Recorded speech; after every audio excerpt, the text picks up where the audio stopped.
What do you know about Islam, and what do you think about the differences between Islam and Christianity? Well,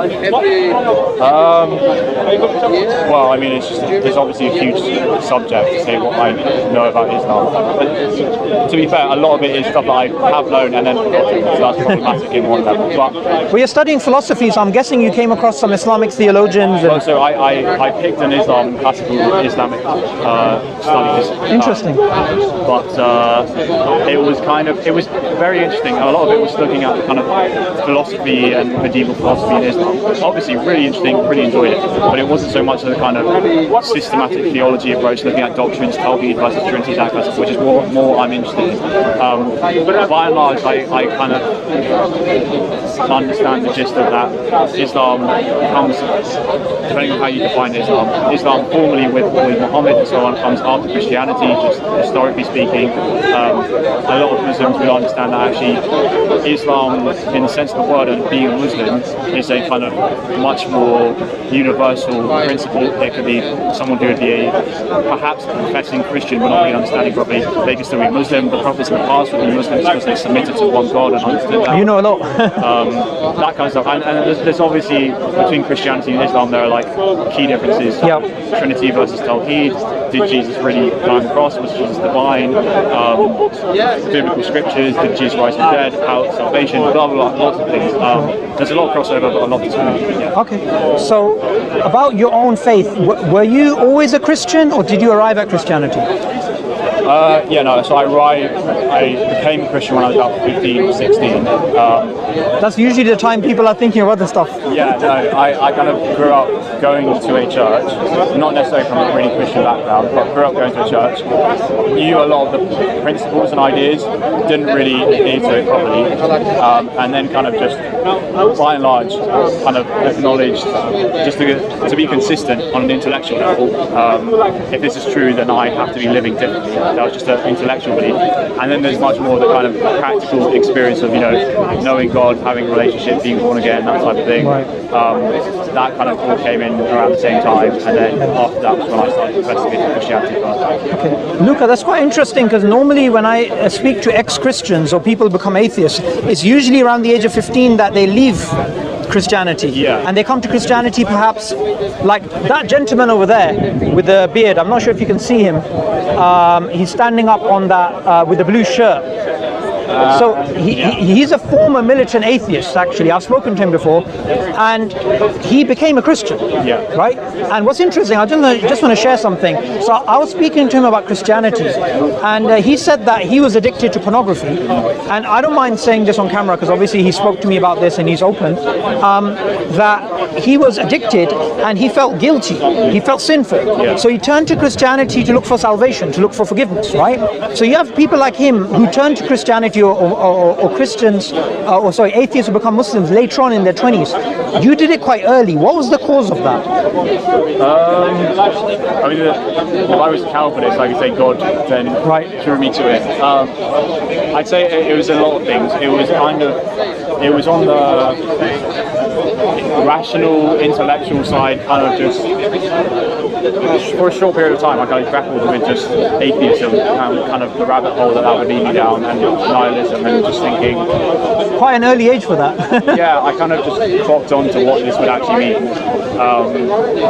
And so I guess in one part there was like spiritual or emotional motivation that I don't necessarily want to adhere to a worldview where I can literally just go around stealing, murdering, raping, and life is meaningless. Yeah, and like, why don't I just smash up something and go talk to a chicken? Like, why don't I just live completely absurdly, right? When you just push it to its extreme. Yeah. So there was that, obviously. There was kind of.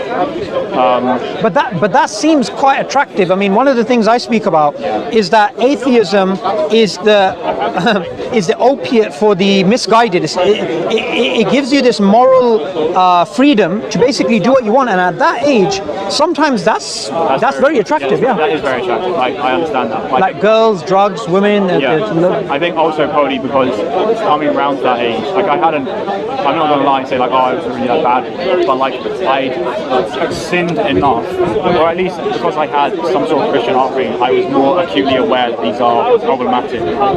So there is a lot of it was my conscience kind of speaking out against me, or God kind of with my conscience speaking out against me, telling me these things are really not okay just because society condones whatever. In Islam, we call them fitra. Yeah. You know about that, yeah? Vague, I know that. Yeah, see, your innate disposition. Yeah. So a lot of it was that, and it was kind of around that age I also started reading the Bible for myself rather than just listening to what I was told in church kind of thing. So I started reading the Bible for myself, and it was a lot more, when you're in church listening to someone preach to you, you can kind of distribute responsibility of the message, right?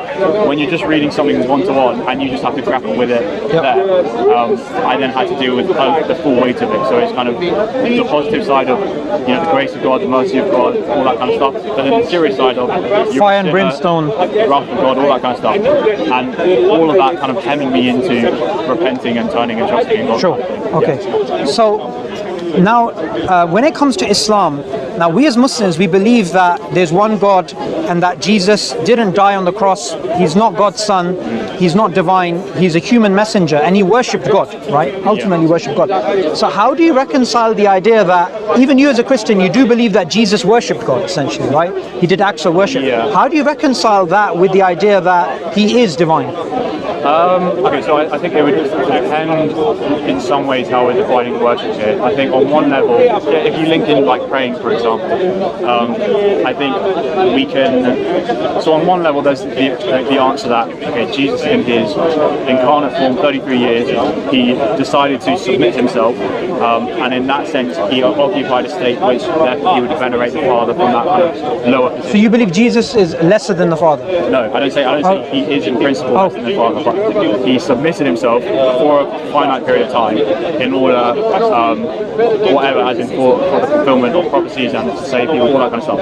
There's also just the general point that praying to God, I think, doesn't necessarily insinuate kind of your respective ontological status. So I don't think Jesus praying to God, therefore you say, oh, God's the higher one, Jesus is the lower one, right? Because I think if you understand prayer, especially in terms of communication and relationship and that type of thing, then that's not necessarily, it doesn't implicate ontological like stuff either way, kind of thing, right? So well, I would say it does, because you're essentially submitting, like you said. Yeah. You're saying there's an authority greater than me, essentially. Like where we both agree is, in terms of the purpose of life, is to worship God. We both agree with that. Yeah. The conception God is different, but you see, Islam is very much adamant on the status of Jesus, because it believes that by deifying him, you actually nullify all of your good deeds, right? So the Islamic paradigm is that if you hear about the message of Islam and you reject it, anything good that you do, and you know, in the Quran, God describes the Christians as the closest to the Muslims, right? Even though theologically we're closest to the Jewish people, in terms of Islam and Christianity, God says that we're the closest, right? And that one theological problem that Muslims see, which is the divinity of Jesus, that nullifies all good deeds to the point that the person is no longer eligible for paradise.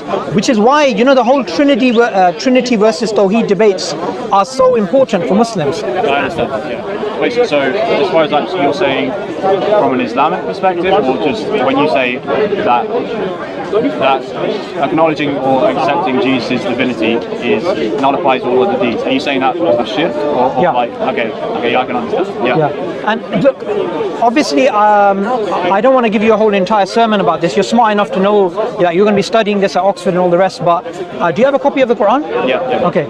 So in chapter 19, the chapter of Mary, it goes through some theological argument for why Jesus is not God, right? Yeah. About his limited nature, his knowledge, his worship, and these types of things. And what do you think of those Quranic verses if you've read them? I feel like I probably have read them. I can't remember off the top of my head. But can you give me an example of one? Okay. So, and by the way, I'll give you this. This is a very good translation. Which translation do you have? I've got Tikdal, Sahih. I've got about 4 different ones. I got like a. Sure. This is the best one, the Clear Quran. This is the best one, right? This just came out maybe a few years ago, and this one's in terms of these types of themes. Noah's son, Noah pleading for his son.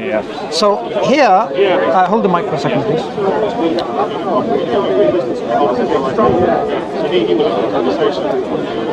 So chapter 19, this is the chapter, and in this chapter, I don't remember the exact verse, I should really have highlighted it, but basically what it speaks about is that Jesus, basically in the Quran, it mentions that he eats, he's limited, he worships God, and it asks people to reason about that, to reason about his limited human nature, and it tries to argue that that is sufficient reason to understand that he cannot be divine. Okay. Obviously, I disagree with that. I think that even I'd say there's a sufficient amount of kind of just Christian writings at the time and then afterwards that kind of grapple with these issues that you can kind of investigate it on that ground. I would just say kind of immediately there doesn't seem to be an inherent contradiction between an omnipotent God choosing, as he kind of foreordained and so on, to occupy human flesh and accept those limitations willingly and then go along with that. I don't see an explicit logical contradiction there. So the argument of the Quran, the argument of the Quran is essentially that is beyond, that's a way of humiliating God. That's a way of basically, it doesn't befit the majesty of God. And the verse that comes to mind is that the idea that God becomes human and God has a son, if the heavens heard it, the heavens would actually rupture. So I would say, in a way, and not in a rude way at all, but I would say in a way, you may have become desensitized by hearing it over and over again. Oh, your friend Gabriel's here. Okay, so I'll let you off, right? So, but you may have become desensitized because in the Quran, and also if you look at the ancient Jewish scriptures as well, the whole idea of God having any human-like traits or any of these things is heavily blasphemous.